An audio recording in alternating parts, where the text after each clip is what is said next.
દેશ હોય કે વિદેશ, ગુજરાતીઓ તેમના ઘરના આંગણાને હંમેશા સુંદર અને સુરક્ષિત રાખતા હોય છે.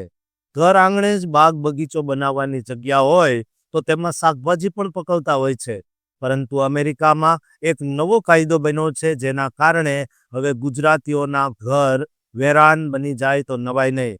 કેલિફોર્નિયામાં રહેતા લાખો લોકો અને ખાસ કરીને આપણા ગુજરાતી પરિવારો માટે એક એવો કાયદો સામે આવ્યો છે, જે તમને તમારા જ આંગણામાંથી ફૂલો અને છોડ ઉખાડી ફેંકવા મજબૂર કરી શકે છે. આ કોઈ સામાન્ય નિયમ નથી, પણ એક એવો કાનૂની લડાઈ છે જે તમારા ઘરની દિવાલથી માત્ર 5 ફૂટના અંતર સાથે જોડાયેલી છે. શું છે આ ઝોન 0નું રહસ્ય અને કેમ સરકારે આકરા દંડની તૈયારી કરી છે? આ બધું જ જાણવા માટે આ વિડિયો અંત સુધી જોતા રહેજો. કેલિફોર્નિયામાં જંગલની આગ એટલે કે વાઇલ્ડ ફાયરનું જોખમ સતત વધી રહ્યું છે અને તેને રોકવા માટે એસેમ્બલી બિલ 3074 લાવવામાં આવ્યું છે. આ બિલ હેઠળ એક એવો નવો નિયમ આવ્યો છે જેને એમ્બર રેઝિસ્ટન્સ ઝોન અથવા ઝોન 0 કહેવામાં આવે છે. આ નિયમ મુજબ તમારા ઘરની મુખ્ય દિવાલથી 5 ફૂટ સુધીના વિસ્તારમાં કોઈ પણ જ્વલનશીલ વસ્તુ રાખી શકાશે નહીં. આનો અર્થ એ થયો, જે બગીચા, ઘાસ, સૂકા પાંદડા, લાકડાના વાડ કે સુશોભિત છોડ કે પછી શાકભાજી તમે હોશથી ઉગાડ્યા છે તેને તમારે દૂર કરવા પડશે. આ નિયમ ખાસ કરીને વેરી હાઈ ફાયર હેઝાર્ડ સિવિરિટી ઝોનમાં આવતા કેલિફોર્નિયાના આશરે 20 લાખ ઘરને અસર કરશે.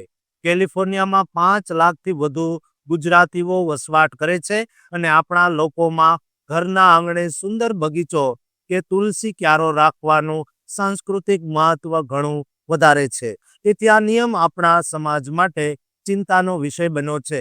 જોકે આ નિયમ નવા ઘરો માટે તરત લાગુ કરી દેવાયો છે, પરંતુ જૂના ઘર માટે તેમાં થોડો વિલંબ મુકાયો છે. લેટેસ્ટ અપડેટ મુજબ ડિસેમ્બર 2025માં આ નિયમોના અમલીકરણમાં થોડી રાહત જાહેર કરવામાં આવી છે.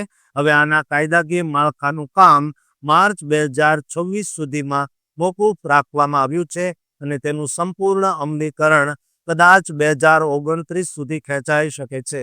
આ વિલંબનું મુખ્ય કારણ હોમ ઓનર્સનો વિરોધ છે, કારણ કે બગીચા દૂર કરવાનો ખર્ચ દરેક ઘર દીઠ $1000 થી $5000 સુધી પહોંચી શકે છે.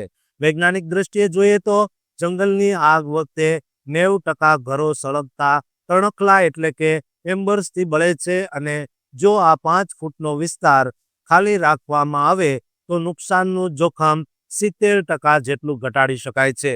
આ નિયમમાં મોટા વૃક્ષો રાખવાની પરવાનગી છે જો તેની ડાળીઓ વ્યવસ્થિત કાપેલી હોય, પરંતુ ફૂલ છોડ કે લોન રાખવા પર પ્રતિબંધ છે. કાયદાકીય રીતે જો તમે આ નિયમનું ઉલ્લંઘન કરશો તો તેને ગુનો ગણવામાં આવશે અને લોકલ ફાયર ડિપાર્ટમેન્ટ તમારા ઘરનું ઇન્સ્પેક્શન કરીને નોટિસ આપી શકે છે. એટલું જ નહીં, પણ તમારા પ્રોપર્ટી પર લોયન પણ મૂકી શકે છે. ઇન્ડિયન અમેરિકન કોમ્યુનિટી સર્વિસીસ જેવી સંસ્થાઓ હવે આ મુદ્દે જાગૃતિ ફેલાવી રહી છે, જેથી લોકો આગથી પણ બચે અને કાયદાકીય ગૂંચવણોમાં પણ ન ફસાય.